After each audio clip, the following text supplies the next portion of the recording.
Alright, I want to talk about rendering now. It's pretty easy to render in Revit. You can render any 3D view. You cannot render like a floor plan orthogonal view, but any 3D view you can render. You cannot render an elevation or a section either. But we'll look at how you can actually get a section rendered. It's just different than the orthogonal view. Alright, so the first thing I want to do is just confirm what material I have on this guy. So if I go to materials, my Form 1 matte, that's graphics. In the appearance, I have a white ceramic. Alright, so you can see that we have the ceramic material on there. The graphics are set to use render appearance. So we should be getting a somewhat shiny white object. I click OK. Now you'll see in this view there is a shadow on the ground, and that's being created by Revit, is using the level 1 to cast a shadow. So I'm going to go ahead and render this, and the render option is this teapot, which is the show render dialog box. If you open that up, you get sort of a rendering for dummies dialog box. It's a mental ray rendering for dummies dialog box. Revit uses mental ray to render with. And so you have the render button, which will render with all of the settings. You have a quality setting. You have draft, low, medium, high, best, and then you can set the settings custom if you'd like. I would recommend never using best, starting out at low and working your way up to high. And then you have resolution, screen, so it'll just render the screen itself, or printer, and you can set the DPI. Now you can notice that the width is set really large, and we'll talk about that a little bit later. So I go back to screen.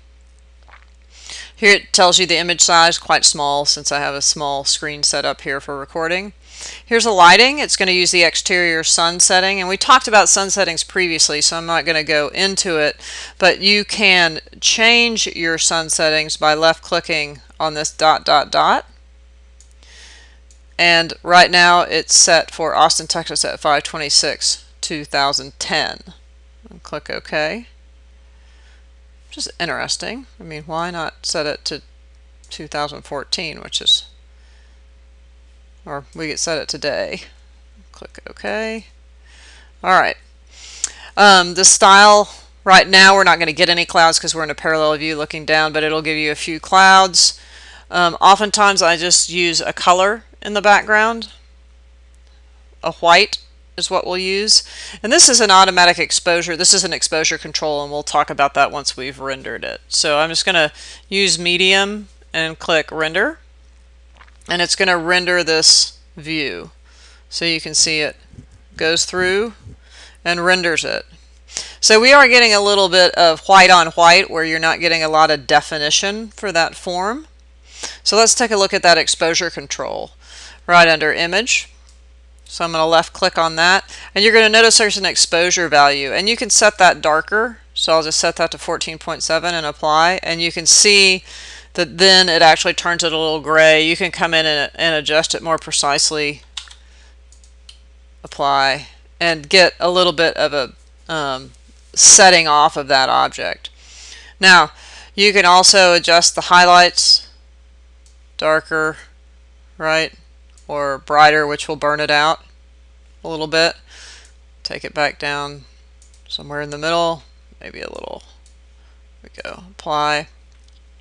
The midtones. So it just breaks up the tones into 3 different settings: dark, middle, and bright, and adjusts those areas. So we don't have any like the shadows inside here, so you could make those very dark. See how it just darkens those up, or make them lighter. The white point, we don't have any color right now, but if we did and we went cooler, it would get bluer, and if we went warmer, it would get whiter, and we'll look at that a little bit later. And then the saturation, we don't have any color in here right now, so it's not going to make a difference, but you can control the saturation of the color. Alright, so I'll click OK. Now once you're done, you can save it to the project, or you can export it. So I'm going to save this to project, and it's going to give it a name, and maybe we'll just name it 3_1, and you'll notice that it has a renderings heading with the 3.1 under it, so it saves it, because when you close this dialog box, it goes back to the original model. You can also export it, and I'll go ahead and export it. And I'll export it as a ping, and let's save it.